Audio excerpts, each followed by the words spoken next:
Biarlah Roh Kudus-Mu hadir di tengah-tengah kami. Bentuk hati kami sesuai dengan kehendak dan rencana-Mu. Biarlah hari ini kebenaran firman-Mu yang mengubahkan kami, kebenaran firman-Mu yang mendewasakan kami, kebenaran firman-Mu yang mempertobatkan kami, menegur kami, supaya kami serupa dan segambar dengan Kristus. Roh Kudus-Mu bekerja, mengurapi, menyertai, dan Roh Kudus-Mu Tuhan mengubah hidup kami serupa dan segambar dengan Engkau ya Tuhan. Dipermuliakan Engkau Tuhan kekal selama-lamanya. Hanya di dalam nama Tuhan Yesus kami berdoa dan kami bersyukur kepada Tuhan. Yang diberkati Tuhan bersama berkata amin. Silakan duduk Bapak Ibu Saudara. Selamat pagi, shalom. Shalom. Apa kabar Bapak Ibu? Baik semua ya, sehat-sehat ya. Adakah yang baru pertama kali hadir di antara kita? Semuanya stop lama ya. Tuhan kiranya menolong dan memberkati kita. Hari ini kita akan belajar kebenaran firman Tuhan, yaitu membuang dosa penghambat revival. Bapak Ibu Saudara, tidak ada seorang pun di antara kita yang tahu apa yang kita perbuat di luar sana. Apa yang kita perbuat kemarin, bulan lalu, atau baru tadi pagi, apa yang kita perbuat. Pasangan kita nggak tahu, suami tidak tahu, istri tidak tahu, anak-anak kita tidak tahu, orang tua kita tidak tahu. Tetapi ada sepasang mata dari surga melihat apa yang kita kerjakan.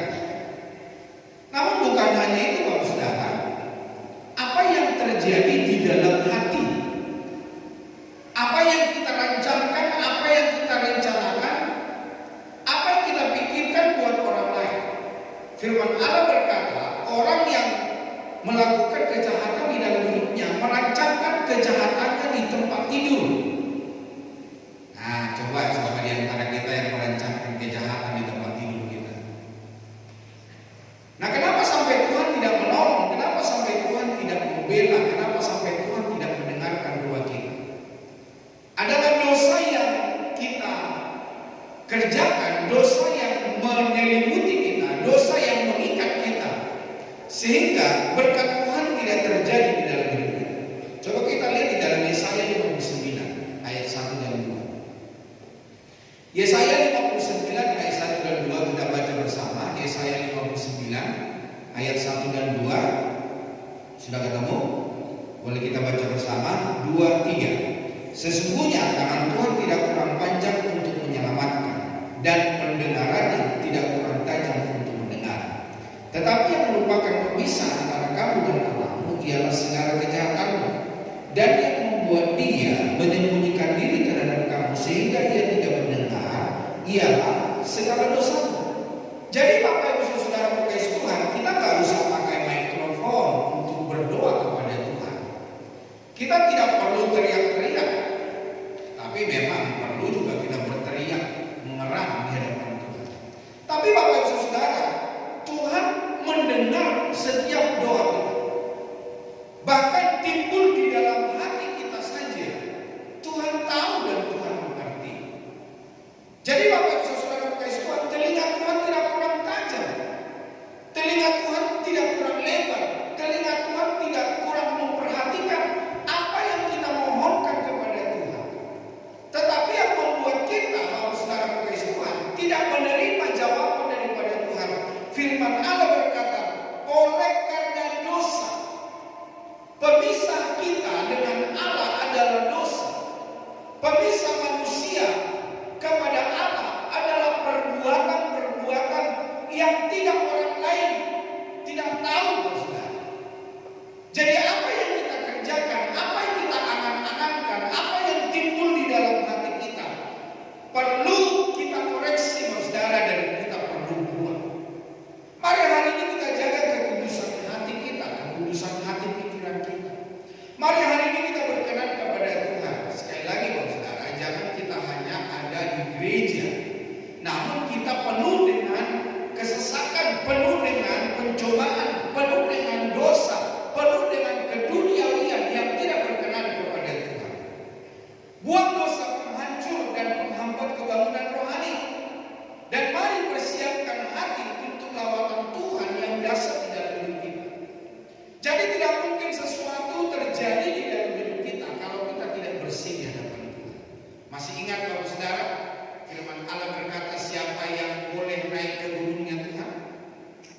Siapa dia? Yang suci hatinya, bersih tangannya, murni hatinya. Murni hatinya, tidak ada campuran yang lain. Tidak ada sesuatu yang kotor, tidak ada sesuatu yang tidak berkenan kepada Tuhan. Murni. Jika Tuhan bertanya kepada kita, apakah hatimu murni hari ini kau datang ke gereja? Mari kita dapat berkata, saya Tuhan murni datang di hadapan Tuhan. Biarlah hati kita suci dan kudus di hadapan Tuhan. Supaya ketika kita hadir di dalam gereja, kita pulang membawa sesuatu berkat di hadapan Tuhan. Tuhan yang memulihkan kita, Tuhan yang memberkati kita, Tuhan yang mempertobatkan kita, Tuhan menumbuhkan kedewasaan kita di dalam Tuhan. Tidak ada halangan di dalam hidup kita untuk kita datang di hadapan Tuhan. Nah, Bapak Ibu Saudara, saya ulangi kembali, apa itu revival? Definisi daripada revival, pemulihan rohani atau pembaruan hubungan yang intim dengan Tuhan. Jadi bagaimana Tuhan memulihkan kita, bagaimana Tuhan membaharui hidup kita, bagaimana kita berjumpa dengan Tuhan, bagaimana kita intim dengan Tuhan. Nah, tanda-tandanya adalah pertobatan massal. Banyak orang bertobat. Tanda-tandanya adalah rasa haus akan firman. Rasa haus akan firman bukan hanya mendengar firman di dalam gereja, tetapi baca Alkitab di rumah, baca Alkitab di kantor, mungkin juga baca Alkitab di dalam kendaraan, Bapak Ibu Saudara naik mobil. Dan ada manifestasi kuasa Roh Kudus bekerja di dalam hidupnya. Ada sesuatu yang menggetarkan hatinya, ingin selalu berjumpa dengan Tuhan. Nah, tanpa revival, gereja atau pribadi akan menjadi suam-suam kuku atau mati secara rohani. Tidak ada gairah, saudara. Makanya beberapa waktu yang lalu saya berkata, kita akan berkata, ya minggu lagi, ya ibadah lagi, ya ketemu ulper lagi, dia lagi yang khotbah. Bapak Ibu Saudara Tuhan, tetapi saudara, ketika hati kita murni, hati kita dipulihkan, dibersihkan, ada rasa haus akan Tuhan. Siapa saja yang melayani, siapa saja yang beribadah, siapa saja yang memberikan firman Tuhan di dalam hidup kita, firman itu berbicara, menguasai hidup kita, mengubah hidup kita, membawa kita ke dalam pertobatan. Penghambat terbesar penggunaan pribadi karena membiarkan dosa bergelimang, beracara di dalam hidup kita. Dosa bukan sekedar kesalahan, tetapi pemisah antara manusia dengan Allah. Bapak Ibu Saudara masih ingat di dalam Injil Lukas dikatakan dalam firman Tuhan ada dua orang di dalam firman Tuhan, kalau saya tidak salah Lukas 19 ya. Ada dua orang, ada satu orang yang kaya. Orang kaya ini berpakaian rapi, berpakaian indah setiap hari, makan enak, berpesta setiap hari. Tetapi ada seorang yang miskin, yang melarat, tidak punya apa-apa. Dia makan juga dari rempah-rempah yang jatuh dari Tuhan itu, saudara. Dia selalu duduk di pintu untuk menunggu kapan si Tuhan ini makan dan kapan makanan itu disapu sampai ke pintu, saudara. Jadi dia bukan mengambil rempah-rempah yang jatuh di bawah meja, tidak. Tetapi dia menunggu di depan pintu. Coba Bapak Ibu bayangin. Dia nggak punya apa-apa, tetapi dia makan dari rempah-rempah yang jatuh dari meja Tuhan. Jadi tentu makanan sudah disapu sampai ke depan pintu. Tetapi firman Allah berkata kedua-duanya mereka mati. Jadi Bapak Ibu Saudara, jangan pikir saudara yang miskin tidak akan mati. Itulah sebabnya nggak usah membunuh diri sendiri. Nanti juga suatu saat kita akan meninggalkan dunia ini. Gak usah buru-buru, apalagi yang muda-muda suka apa namanya, pengen cepat-cepat. Jangan, gak usah, santai saja, ikuti saja jalurnya Tuhan. Tidak usah kita menghabisi nyawa kita. Nanti suatu saat jika kita akan kehilangan nyawa. Akhirnya orang kaya juga mati. Orang kaya mati, orang miskin mati. Tetapi ada sebuah perbedaan di antara mereka berdua.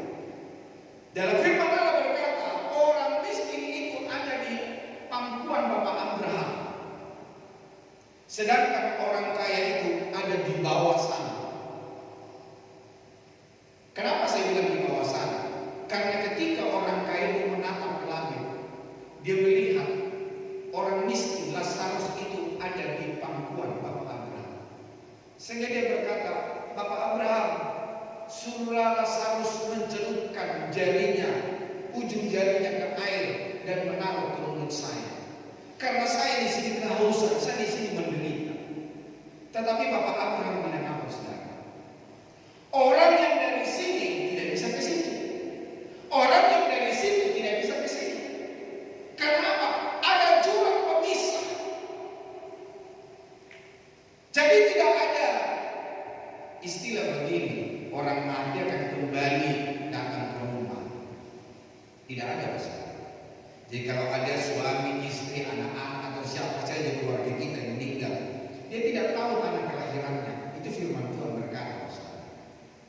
Dan firman Tuhan juga berkata orang yang dari sana tidak bisa ke sini, orang yang dari sini tidak bisa ke sana. Terus kenapa keluarga saya waktu itu mama datang? Bapak saudara, nanti lihat di Korintus dikatakan begini, malaikat maut saja bisa menyerupakan manusia. Jadi malaikat maut itu bisa menyerupai manusia yang berbicara lewat keluarga, lewat siapa saja. Jadi jangan percaya kalau ada manifestasi, oh itu mama datang, bapak datang. Saya tidak percaya itu, saudara. Karena memang saya percaya Alkitab. Alkitab berkata orang dari sini tidak bisa ke situ, orang dari sini tidak bisa ke sini, orang dari sini tidak bisa ke situ. Dia tidak tahu tanah kelahirannya. Jadi tidak ada orang mati pulang ke rumah, tidak ada. Bapak Ibu tidak perlu menyiapkan capcay, hai, makanan kesukaannya, tidak perlu, saudara. Karena orang yang meninggal tidak tahu tanah kelahirannya dan dia tidak akan kembali. Jadi ada jurang pemisah. Jadi Bapak Ibu saudara kasih Tuhan, dosa adalah jurang pemisah antara manusia dengan Allah. Itulah sebabnya Yesus perlu lahir untuk menyambung manusia dengan Allah. Masih ingat salib, saudara? Salib menghubungkan antara manusia dengan Allah. Sehingga kita dapat menyebut, memanggil dia, ya Bapa, ya Aba. Masalah utama bukan hanya adanya dosa, tetapi ketika kita membiarkan atau menikmati dosa tersebut, kita nikmati, kita rencanakan, semakin asik, saudara, semakin enak. Padahal, saudara, kita lagi menikmati dosa. Mazmur 66 ayat 18 berkata begini, seandainya ada niat jahat dalam hatimu, tentulah Tuhan tidak mau mendengar. Niat jahat, niat aja, kepengen saja. Bahkan di dalam Yakobus pasal 4 ayat 17 ada yang apa? Jika ada seorang tahu ingin berbuat baik dan dia tidak melakukannya, dia berdosa. Ada niat. Jadi Bapak saudara kasih Tuhan, ketika kita mau berniat dosa, berniat berbuat baik dan kita tidak melakukannya, firman Tuhan berkata kita berdosa. Dosa yang tidak dibereskan memadamkan api Roh Kudus. Dosa yang tidak dibereskan membuat jurang pemisah antara kita dengan Allah. Nah, penghambat utama di dalam hidup manusia sehingga Tuhan tidak bekerja di dalam hidupnya, yaitu kesombongan rohani. Apa itu kesombongan rohani, saudara? Merasa sudah cukup, merasa lebih baik, merasa lebih rohani, merasa lebih dipenuhi kebenaran firman Tuhan, merasa dikuasai Roh Kudus. Dia merasa lebih hebat, lebih mampu, lebih kuat. Bapak Ibu saudara kasih Tuhan, kesombongan rohani yang membuat kita tidak berjumpa dengan Tuhan, menghakimi orang lain, menjudge orang lain. Wah, kamu melakukan ini, kamu berbuat ini. Bapak Ibu saudara, hendaknya kita jangan ada kesombongan rohani. Amin, saudara. Biar merendahkan hati, merendahkan diri, biarlah Tuhan yang terbesar di dalam hidup kita. Pendapat utama yang kedua, selain hanya kesombongan rohani, ketidakpercayaan. Meragukan kuasa Tuhan untuk melakukan mujizat di dalam hidupnya. Dia ragu, saudara. Dia tidak meyakini apa kata firman Tuhan, tidak meyakini apa kata Roh Kudus, tidak meyakini apa yang dikatakan oleh firman Allah. Bahkan firman Tuhan berkata, kita akan dapat melakukan yang lebih besar daripada apa yang Yesus lakukan. Nanti Bapak Ibu pelajari dalam Injil Yohanes 14. Kalau saya tidak salah ayat 12 atau ayat 13. Dikatakan dari firman Tuhan, kita akan dapat melakukan perkara-perkara yang besar, bahkan lebih besar daripada apa yang Yesus lakukan di dalam dunia ini. Yang penting kita kudus, kita tulus, kita bersih di hadapan Tuhan, kita mampu melakukan perkara besar. Yang berikutnya, yang ketiga, kepahitan dan tidak mengampuni. Bapak Ibu saudara kasih Tuhan, ini yang menghambat, menghalangi aliran kasih Tuhan di dalam hidup kita sebagai orang percaya. Kita pikir kepahitan itu kita pegang. Kita tidak mau melepaskan pengampunan. Kita tidak mau lepaskan berkat kepada orang yang menyakiti kita. Bapak Ibu saudara, Tuhan mengajari saya untuk saya melepaskan kepahitan. Tuhan mengajari saya untuk saya mengampuni, melepaskan berkat. Saya tidak peduli saudara apa yang orang kerjakan, orang yang berbuat di dalam hidup saya. Saya tetap memberikan yang terbaik, saya belajar daripada kebenaran firman Tuhan. Hati saya damai. Coba ikuti saudara. Bapak Ibu lepaskan pengampunan kepada orang lain. Bapak Ibu sudah lepaskan pengampunan, setulus-tulusnya lepaskan pengampunan. Sudah melepaskan pengampunan, doakan dia, berkati dia, aku berkati si Anu.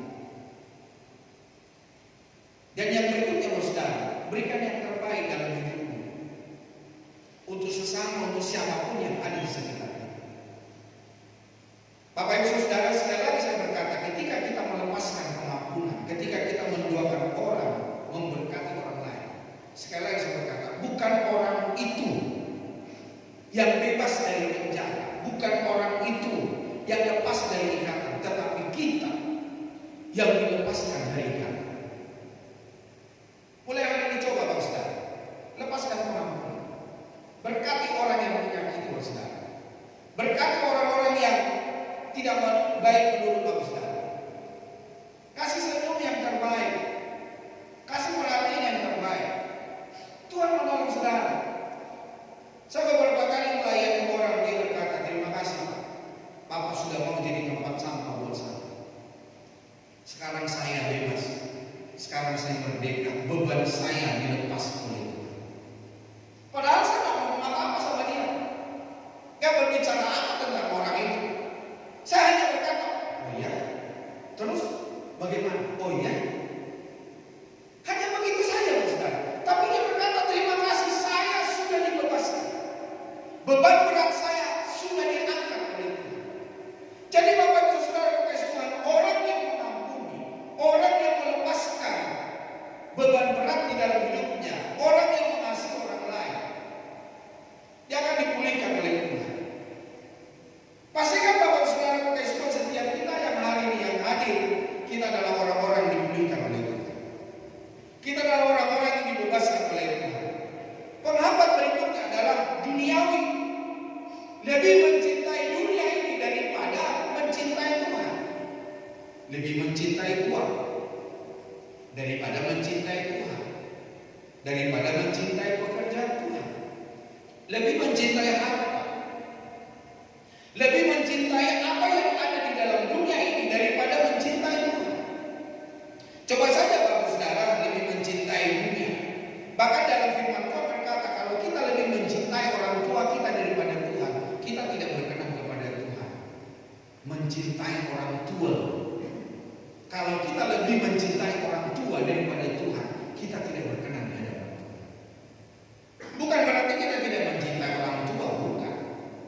Tapi cinta kita harus lebih utama kepada Tuhan daripada kepada manusia. Cinta kita kita lebih terutama kepada Tuhan daripada orang-orang di sekitar kita. Bukannya kita tidak mau mencintai, bukan. Tetap kita mencintai, tapi terutama di dalam hidup kita, mari kita mencintai Tuhan daripada mencintai apa yang ada di dalam dunia dan segala isinya.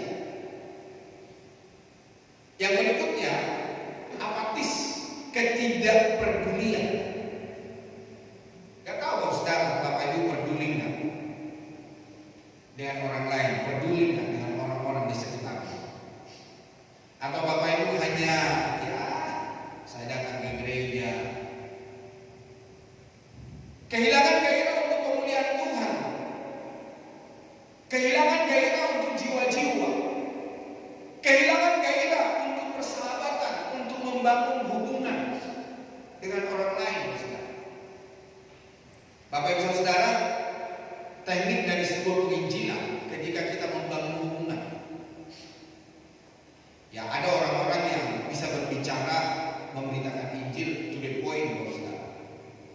Tetapi ada juga kita membangun hubungan dengan orang lain, membangun persahabatan, membangun relasi. Jadi ketika kita membangun relasi, kita sudah baik-baik, maka kita bisa memberitakan Injil. Jadi Bapak Saudara berkasih Tuhan, jangan kita menjadi apatis. Jangan kita hanya mengasihi diri sendiri, tapi kita mau mengasihi semua orang untuk percaya kepada Yesus Kristus. Nah, dampak dosa terhadap revival, Bapak Saudara, doa kita terhalang. Tuhan tidak mendengar jika kita tetap memegang dosa. Tuhan tidak mau menengok kita. Bahkan firman Allah berkata, Dia akan menjauhkan telinganya. Jadi artinya Bapak Saudara, dimanapun kita berdoa, doa yang kita panjatkan itu dihalangi oleh dosa yang kita lakukan. Jadi Bapak Saudara, pastikan setiap kita hari ini bersih di hadapan Tuhan. Tidak ada sesuatu penghalang bagi kita. Doa-doa kita tidak terhalang oleh karena dosa yang kita rencanakan, yang kita lakukan, yang kita biarkan bercokol di dalam kehidupan kita. Yang berikutnya, dampak dosa terhadap revival, kehilangan kuasa. Gak punya kuasa, gak punya apa. Bapak Ibu berteriak dalam nama Yesus sembuh, gak bakal sembuh sampai musuh kita berdarah. Tuhan tidak akan mendengarkan, Tuhan tidak akan menolong. Kuasa Allah tidak akan bekerja di dalam hidup kita. Pelayanan menjadi rutinitas, tidak ada urapan, tidak ada kuasa, tidak ada sesuatu yang dirasakan orang, tidak ada pertumbuhan. Apa yang kita katakan berlalu dengan sia-sia. Jadi Bapak Saudara berkasih Tuhan, dampak dari dosa terhadap revival, kehilangan kuasa. Jangan sampai apa yang kita bicarakan tidak menguasai hidup kita, tidak menguasai banyak orang. Dampak dari dosa terhadap revival adalah perpecahan. Dosa seperti iri hati dan gosip. Jadi Bapak Saudara berkasih Tuhan, maka akan terjadi perpecahan. Seperti Paulus berkata, janganlah kamu berkata, aku golongan dari Paulus, aku golongan dari Apolos. Oh, aku pihak di A, aku pihak di B. Bapak Ibu Saudara, kalau saudara sudah berbicara seperti itu, berarti jangan harapkan doamu dijawab dan dibela oleh Tuhan. Telinga Tuhan akan dialihkan ke tempat orang-orang yang berkenan kepada Tuhan. Nah, langkah membuat penghambat, apa action yang harus kita lakukan dalam hidup kita? Mari kita mengakui. Kita akui dosa yang kita rencanakan, kita dosa yang kita lakukan. Perbuatan yang tidak berkenan di hadapan Tuhan, mari kita akui dan berkata, Tuhan ampuni saya. Saya telah berencana untuk melakukan kejahatan kepada si A. Akui secara spesifik di hadapan Tuhan. Apa yang membuat Bapak Ibu merasa, oh nanti akan saya balas, saya akan lakukan ini, saya akan ini dan itu. Ada sesuatu yang mau kita kerjakan untuk merugikan orang lain. Mari akui di hadapan Tuhan, ampuni saya. Setelah itu Bapak Saudara, pertobatan secara radikal. Jadi bukan bertobat satu kaki di sebelah dosa, satu kaki di sebelah kebenaran. Tapi yang artinya begini, kalau saya menghadap ke alat musik ini, ke keyboard ini, yang namanya bertobat, berbalik 180 derajat. Jadi berbalik, saya membelakangi alat musik. Apa Rasul Paulus berkata, "Ama dipilih tudal." Rasul Paulus meninggalkan apa yang di belakangnya dan berlari-lari untuk meraih mahkota Kristus. Jadi dia tinggalkan itu dosa, dia berlari meraih mahkota Kristus, berlari, bukan berdiri di tempat, bukan berlari di tempat, tetapi lari meninggalkan dosa untuk memenuhi panggilan Tuhan, mencapai garis finish, mencapai mahkota yang Tuhan telah sediakan bagi dia. Jadi Bapak Ibu Saudara kekasih Tuhan, mari hari ini kita tinggalkan penghalang, penghambat dosa di dalam hidup kita.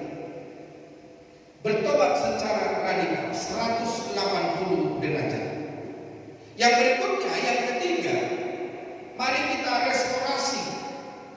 Seperti, tidak tahu Bapak Ibu suka lihat nggak ya di sosial media, ada orang-orang tertentu yang merestorasi motor yang sudah pada karatan gitu ya, motor-motor jadul, mobil-mobil jadul direstorasi. Waktu kita lihat, ya saya benar, mendingan beli baru. Setelah direstorasi, setelah diperbaiki, dicat kembali, dibersihkan, keren lagi. Jadi Bapak Ibu Saudara kekasih Tuhan, mari hari ini memperbaiki hubungan yang rusak. Dengan siapa? Dengan sesama. Dengan siapa? Dengan Tuhan. Dengan siapa? Dengan suami, dengan istri, dengan anak-anak, dengan orang tua, dengan orang-orang di sekitar kita. Mari kita perbaiki hubungan kita bersama. Tidak peduli orang itu mau tidak memperbaiki hubungan, yang penting Bapak Ibu Saudara melakukan hubungan baik, memberikan penghormatan, memberikan penghargaan.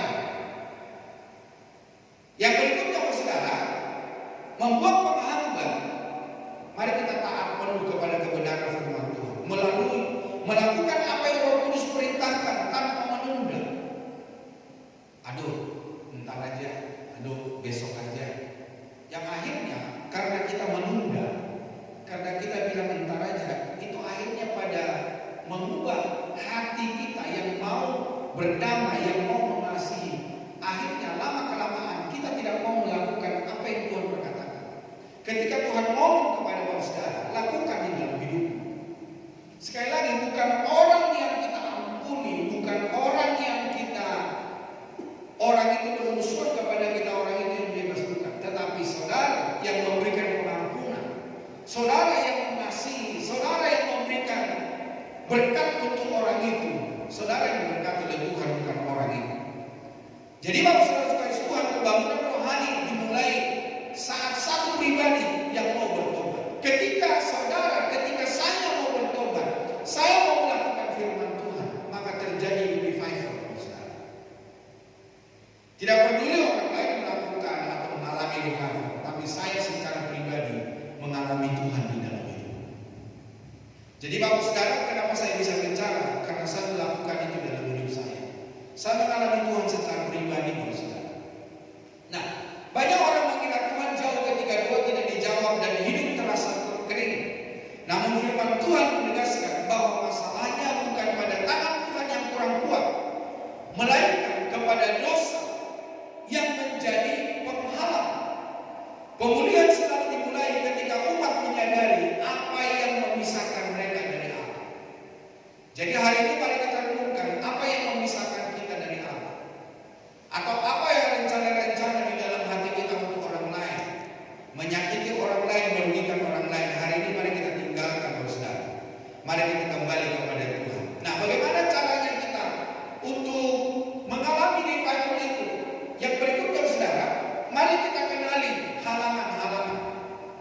Dosa menciptakan jurang pemisah antara manusia yang bersama dengan Allah yang kudus. Pemulihan tidak mungkin terjadi selama penghalang rohani tidak disadari atau tidak diakui. Dan yang berikutnya, Tuhan memanggil kita untuk jujur melihat kondisi hati sebelum mencari pertolongannya. Jadi bagaimana supaya kita ditolong oleh Tuhan? Mari bersihkan hati dari segala dosa. Mari bersihkan hidup dari segala kekurangan. Mari bersihkan hidup kita dari segala apa yang tidak berkenan kepada Tuhan. Maka Tuhan yang menjadi pembela di dalam hidup kita. Apa itu kebangunan rohani? Hati kita terbangun, saudara. Gairah kita dibangun, sukacita kita dibangun, kerelaan kita dibangun. Momen di mana umat Allah dibangkitkan untuk lebih mengasihi dan berkomitmen kepada Kristus, memberikan yang terbaik, memberikan hidupnya, mempersembahkan hidupnya. Firman Tuhan berkata, persembahkanlah tubuhmu sebagai korban yang hidup, yang berkenan kepada Allah. Jadi Bapak Saudara kekasih Tuhan, korban yang terbaik dalam hidup kita ketika kita mempersembahkan hidup kita yang berkenan kepada Tuhan. Yang berikutnya Saudara, transformasi kehidupan bukan sekedar mujizat, melainkan gelombang yang membuat hati satu generasi berbalik sepenuhnya kepada Tuhan. Tuhan yang mereformasi hati kita, Tuhan yang merubah semangat kita, Tuhan yang merubah sukacita kita, Tuhan yang membuat kita semakin hari semakin setia, semakin mengasihi Tuhan, semakin mengutamakan Tuhan di dalam hidup kita. Nah, tadi sudah kita bahas yaitu tentang pertobatan massal. Nah, Bapak Saudara kekasih Tuhan, mengenali halangan yang kedua, dosa sebagai penghalang utama. Dosa adalah pelanggaran hukum Allah atau hidup tanpa memperhatikan kehendaknya. Jadi seperti yang saya katakan tadi, bahwa dosa itu adalah pemisah. Yesaya 59 ayat 2. Jangan biarkan dosa mengikuti Saudara. Jangan biarkan dosa menguasai hidupmu, karena itu akan menjadi pemisah antara engkau dengan Allah. Dosa adalah pemadam roh. Jadi sekalipun kita dipenuhi Roh Kudus, sekalipun kita berglosolali, berkata-kata bahasa roh, itu hanya sebuah sebuah kebiasaan yang sudah tercipta di dalam hidup kita. Namun tidak ada kuasa, tidak ada sesuatu yang dapat mempengaruhi hidup kita dan mempengaruhi hidup orang lain. Dan apa yang kita bicarakan, Saudara, tidak ada faedahnya dalam hidup kita. Jadi Bapak Saudara kekasih Tuhan, tidak mungkin seseorang yang berdosa dia bisa dipenuhi oleh Roh Kudus kecuali dia meninggalkan segala dosa dan bersih di dalam Tuhan. Ketidakpercayaan, segala sesuatu yang tidak berasal dari iman adalah dosa. Di dalam Roma 14 ayat 23 dikatakan ayat B, dan segala sesuatu yang tidak berdasarkan iman adalah dosa. Nah, 3 penyebab besar kebangunan rohani. Tadi kita sudah belajar tentang kesombongan, menganggap diri benar dan meremehkan orang lain. Dan firman Tuhan berkata, siapa yang meninggikan diri akan direndahkan, dan siapa yang merendahkan diri akan ditinggikan oleh Tuhan.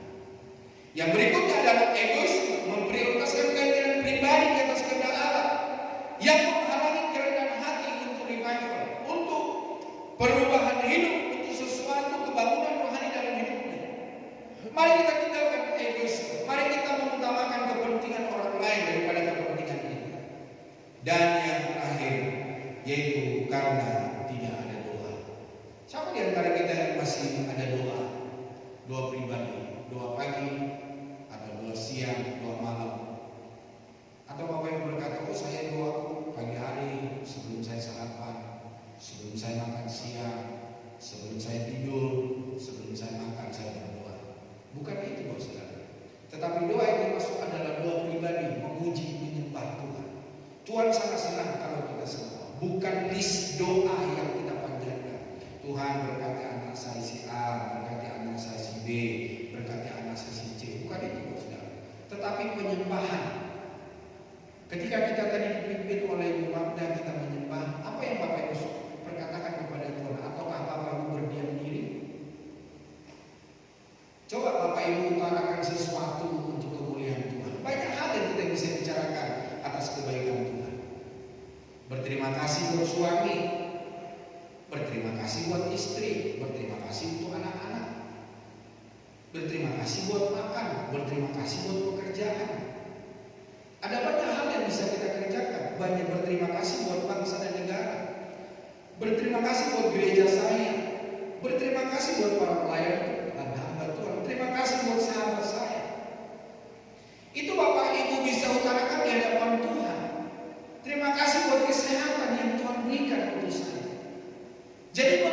menyebutkan Tuhan, memuliakan Tuhan. Terima kasih kalau hari ini saya masih bisa bernafas. Kalau bisa saya memuji Tuhan, terima kasih ya Tuhan. Itu penyembahan kita kepada Tuhan. Itu Bapak Ibu bisa nyanyikan di hadapan Tuhan dengan bermasmur. Jadi jangan hanya ini doa yang kita ucapkan kepada Tuhan, tetapi berikan segala kemuliaan dan hormat kepada Tuhan. Jadi kalau Bapak Ibu datang ke gereja, tidak ada yang namanya berdiam diri, tapi ada sebuah pujian penyembahan yang menyenangkan hati Tuhan.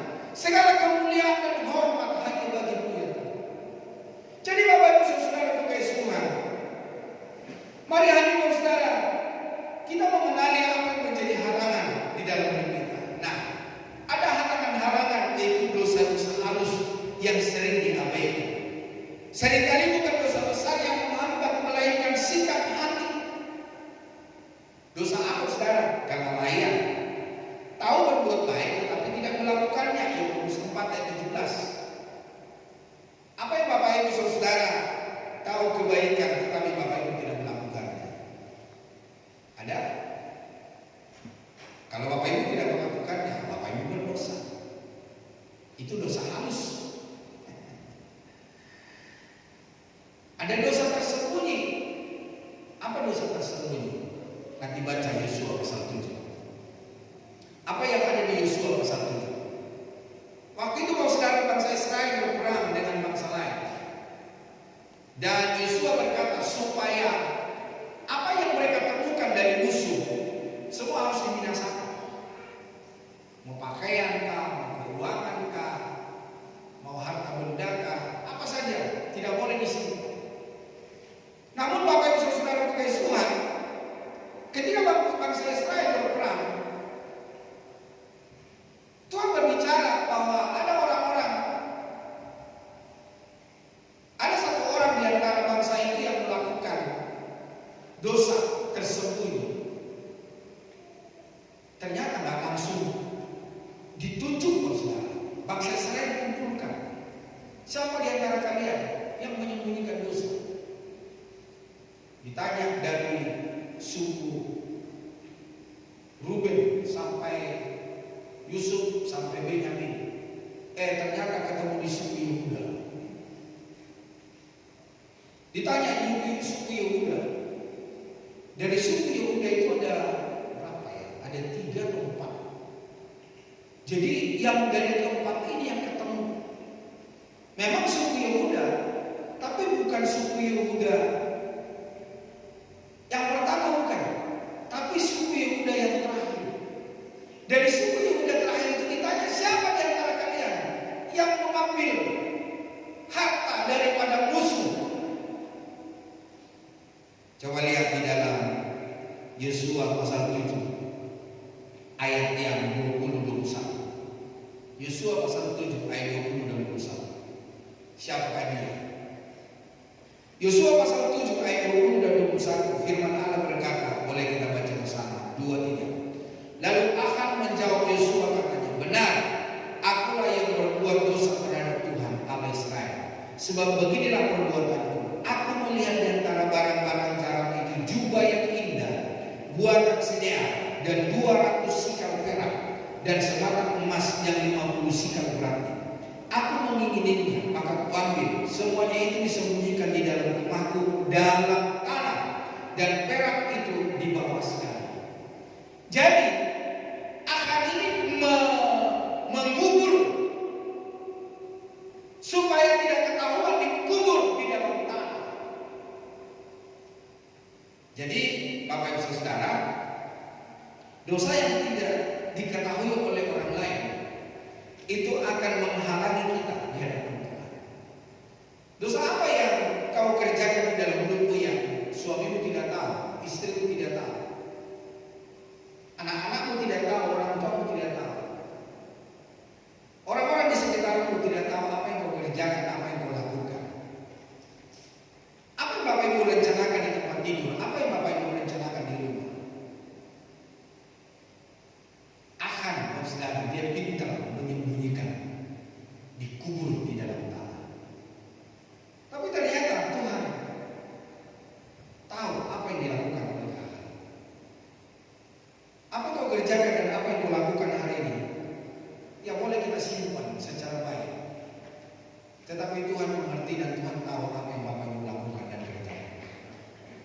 Dan yang berikutnya, kepahitan. Kepahitan adalah keengganan untuk mengampuni orang lain, menjadi penghalang serius untuk hidup dalam kerajaan Allah. Tadi saya sudah berbicara, mari tinggalkan segala kepahitan. Mari kita tinggalkan segala penghalang dosa. Dan Tuhan akan menolong, Tuhan akan membela kita. Ini serius, saudara. Firman Tuhan berkata, setiap orang yang meninggalkan setiap kesalahan dan berbalik kepada Tuhan. 2 Tawarik pasal 4 ayat 14. Dikatakan apa dalam firman Tuhan? Boleh Bapak Ibu baca di sana, 2 Tawarik pasal 7 ayat 14. Dia katakan setiap orang yang meninggalkan segala dosa dan segala kejahatan. Dan dikatakan di situ dalam ayat berikutnya, dan berbalik dari jalan-jalan yang jahat. Berbalik dari jalan-jalan yang jahat. Maka Tuhan mengampuni, Tuhan mendengar. Jadi Bapak Saudara Kristus, ketika kita berbalik, ketika kita tinggalkan segala dosa itu, Tuhan mengampuni kita dan Tuhan mendengarkan setiap permohonan doa kita. Kiranya Tuhan menolong, kiranya Tuhan memberkati, kiranya Tuhan membela kita. Tuhan kiranya memberikan ketulusan hati untuk kita melepaskan pengampunan.